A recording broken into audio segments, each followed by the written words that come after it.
Ketika Rabiah al-Adawiyah sakit keras, ia menolak pengobatan dari siapapun. Dia mengatakan yang dia butuhkan hanya penerimaan dari Allah SWT akan sholat dan amal ibadahnya. Wahai jiwa yang damai, kembalilah kepada Tuhanmu dengan bahagia. Dan Rabiah pun menghadap Sang Pencipta.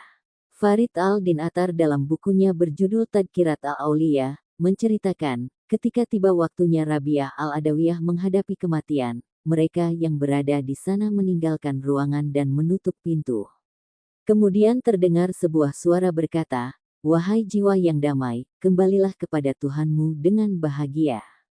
Waktu berlalu dan tidak ada lagi suara yang terdengar dari ruangan. Kemudian mereka membuka pintu dan mendapati bahwa Rabiah telah meninggal.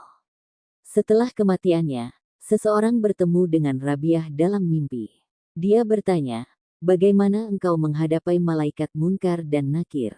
Rabiah menjawab, "Para pemuda itu, Munkar dan Nakir, datang kepadaku dan berkata, 'Siapakah Tuhanmu?'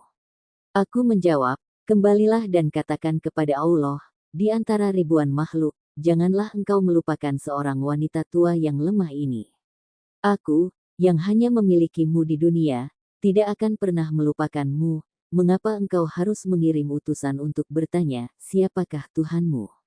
Mengenai Rabiah, N. Hanif, penulis buku Biographical Encyclopedia of Sufis, Central Asia and Middle East, mengatakan bahwa Rabiah adalah sosok wanita yang paling beriman, saleh, dan sabar pada masanya. Rabiah digambarkan sebagai seorang wanita yang cantik dan suci, dan beberapa tokoh sufi tanpa menyebut Hasan al-Basri pernah melamarnya. Dari kalangan penguasa, ada yang juga pernah mencoba melamarnya.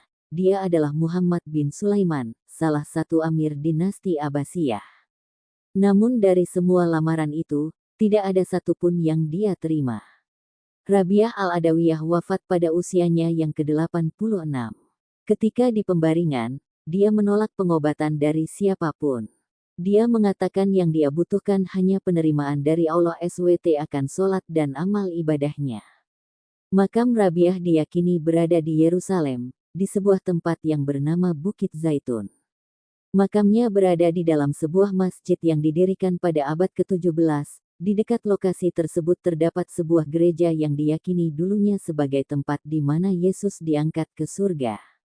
Di pinggiran kota Kairo, Mesir, kini telah dibangun sebuah masjid yang dinamai Raba al-Adawiyah sebagai bentuk penghormatan terhadap tokoh suci tersebut.